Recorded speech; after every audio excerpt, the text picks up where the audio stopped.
गांधी की सियासत, इन दोनों के फर्क को भी समझने की कोशिश कर रहे हैं। और आज तब जबकि राहुल गांधी 9.25 मिनट के एक वीडियो को शेयर करते हैं, साझा करते हैं, और दूसरी तरफ इधर प्रधानमंत्री नरेंद्र मोदी अमेरिका से आते हैं, तो क्या लेके आते हैं, बड़ा सवाल है। प्रशांत टंडन जी, आपके पास आता हूं, और श्रवण गर्ग साहब भी हमारे साथ जुड़ गए हैं। गर्ग साहब, आपका स्वागत करता हूं इस कार्यक्रम में। और फिर हमारे साथ जुड़े हुए हैं पंकज चतुर्वेदी जी भी, उनके पास भी आता हूं। प्रशांत जी, यहां पे दो महत्वपूर्ण सवाल हैं, और और इसके साथ साथ बहुत सारी चीजें, जैसे अखिलेश यादव का बयान आपने सुना, पवन खेड़ा ने तंज कसा है, वो भी आपने देख लिया। लेकिन ओवरऑल सियासत में, और उसमें भी नरेंद्र मोदी की सियासत की चर्चा, नरेंद्र मोदी खासकर जब विदेश जाते हैं और विदेश से आखिर भारत के लिए क्या लेके आए, इसकी चर्चा, नरेंद्र मोदी को कल कुछ सवालों का जवाब देना पड़ा, इसकी चर्चा तो लाजिमी है, करना चाहिए उस लिहाज से भी। और आज जब अमृतसर में दूसरा लॉट उन भारतीयों का आ रहा है जो ऑलरेडी वहां अवैध घोषित हो चुके हैं, प्रधानमंत्री वहां थे, उम्मीद अब बढ़ गई होगी, इसलिए भी। प्रशांत जी, देखिए, विदेश नीति का मुख्य मकसद होता है अपने राष्ट्र हित की रक्षा करना। इसके अलावा दूसरा तीसरा कोई मकसद नहीं है। ना वहाँ कपड़े दिखाने हैं, ना वहाँ नेगोशिएटिंग स्किल दिखानी है, उसके कोई नंबर नहीं है जी। नंबर किस बात के हैं कि आपने अपने देश का हित कितना प्रोटेक्ट किया। ट्रंप इस पूरे मामले पे जीत गया। ट्रंप ने अमेरिका का हित पूरा तरीके से सुरक्षित कर लिया। और मोदी जी क्या लेकर आए हैं?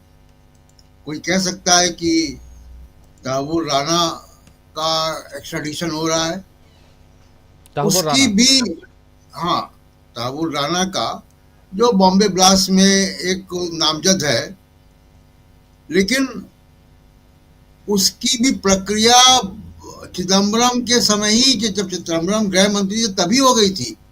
चिदम्बरम अमेरिका गए थे, वहां से वो बात हो गई थी। वो तो अमेरिकन सिस्टम है, कोर्ट है, और उसमें टाइम लगता है। तो कुछ लेकर नहीं आ रहे हैं। और आप देखिए, मुझे नहीं याद आ रहा है कि कब किसी विदेशी मेजबान देश ने हमारे देश के प्रधानमंत्री को बगल में खड़ा होकर कह दिया कि भारत अगर हमारे ऊपर टैरिफ लगाएगा तो हम भी उतना ही लगाएंगे जी। ये किसी भी राष्ट्राध्यक्ष की इतनी हिम्मत भारत के प्रधानमंत्री के सामने नहीं हुई जो अब हो गई। और इसका असर बहुत दूरगामी है। कल मैं चर्चा कर रहा था कि डॉलर 88 रुपए से नीचे आ जाए, उसके लिए $4 बिलियन आरबीआई ने खर्च किए। अब वो तेल भी कह रहा है कि हमसे खरीदो। तो डॉलर का जो कीमत है रुपये के खिलाफ, वो बढ़ती जाएगी, और वो बढ़ती जाएगी। और उसमें अप्रैल के महीने से, यानी 1 महीने बाद ही, 1.5 महीने बाद से सब नया टैरिफ लागू हो जाएगा। और उस वक्त रुपए की कीमत को रोक पाना डॉलर के खिलाफ बड़ा मुश्किल होगा। इसका पूरा अर्थव्यवस्था पर असर पड़ेगा।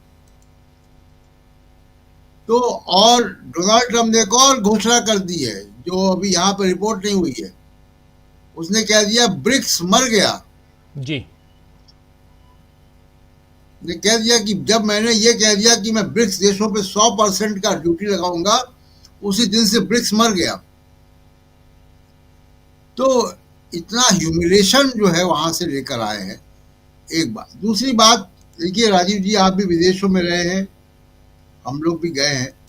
विदेश में अगर कोई आपको संकट हो जाए, कोई कागज खो जाए, पासपोर्ट कहीं गिर जाए, कुछ और हो जाए, पहला काम व्यक्ति क्या करता है? अपने दूतावास को संपर्क करता है।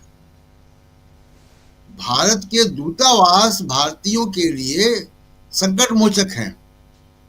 कुछ बात हो जाए, भारत के दूतावास को, पैसे खत्म हो जाए, कोई बात हो जाए, वो भारत के दूतावास को संपर्क करता है। मोदी जी ने वहां पे खड़े होकर कह दिया, राष्ट्रपति ट्रंप के सामने कह दिया कि ये इलीगल लोग हैं और हम इनका समर्थन नहीं करते हैं। अब आप सोचिए कि जो 7.5 लाख लोग अमेरिका में रह रहे हैं, उनके लिए भारतीय दूतावास की कोई सेवाएं नहीं है जी। उनको कोई कंसुलर हेल्प नहीं मिलेगी, दूतावास से कोई मदद नहीं मिलेगी, क्योंकि आपका प्रधानमंत्री आकर खड़ा कर दिया। यानी आपने 7.5 लाख लोगों की नागरिकता अमेरिका में व्हाइट हाउस में खड़े होकर खत्म कर दी। आपने उनको डिसोन कर दिया। आप अमेरिका के राष्ट्रपति की हाँ में हाँ मिला रहे हैं। कौन से, आप मुझे कोई बताए मुझे, मोदी जी के समर्थक या कोई भी, कि वो जो 7.5 लाख लोग हैं वहां पे, उन्होंने वहां रहते हुए किस भारतीय कानून का उल्लंघन किया है। हम तो भारत के नागरिक हैं ना, मोदी जी भारत के प्रधानमंत्री हैं। भारत के कानून का कोई उल्लंघन कर रहा है, उसके लिए तो आप काम करेंगे। तो जो 7.5 लाख लोगों ने अमेरिकी कानून का उल्लंघन किया होगा, इसमें तो ये कोई मानता क्या? कोलंबिया के राष्ट्रपति ने माना इस बात को, मैक्सिको ने माना, और कोलंबिया मैक्सिको तो छोड़ दीजिए, आपके पड़ोस में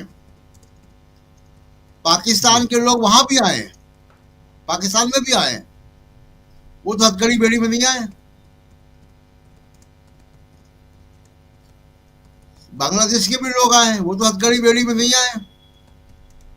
इसको पता किया जाए कि आपके लोगों को क्यों भेजा, और रात 10 बजे जो आ रहा है वो कौन सा जहाज है? वो भारत सरकार का जहाज है कि अमेरिका एयरफोर्स का जहाज है? किसका जहाज है वो? कैसे आ रहे हैं वो लोग? और भारत के विदेश मंत्रालय ने इस पे कोई जानकारी अभी तक तो नहीं दी, मैंने तो नहीं देखा कहीं मीडिया में। तो कुल मिला के ये है राजीव जी कि भारत का राष्ट्रीय हित की सुरक्षा करने में मोदी साहब कामयाब नहीं रहे। डॉलर के दाम बढ़ेंगे रुपये के खिलाफ। लॉकहीड मार्टिन का जो जहाज है, लॉकहीड मार्टिन में कंपनी का नाम इसलिए ले रहा हूं जी कि यही कंपनी पाकिस्तान के लिए F-16 बनाती है। कोई भी डिफेंस एक्सपर्ट आपको बताएगा कि एक ही मैन्युफैक्चरर के जहाज जिससे आपके लड़ाई झगड़े होते हैं, पड़ोसी देश है जिसका स्ट्रेटेजिक तौर पे आपसे अनबन है, युद्ध हो चुके हैं, उसका एक ही मैन्युफैक्चरर का वॉरफेयर मशीनरी नहीं लेते हैं। ये चलन दुनिया में कहीं नहीं है। और जब हमने राफेल को चूज किया तो पाकिस्तान का F-16 भी उस रेस में था। भारत के वायुसेना के अधिकारियों ने F-16 को इसीलिए मना किया क्योंकि लॉकहीड मार्टिन बनाती है F-16, उसका F-16 पाकिस्तान भी यूज करता है। पाकिस्तान की तीसरी जनरेशन के पायलट उसको उड़ा रहे हैं।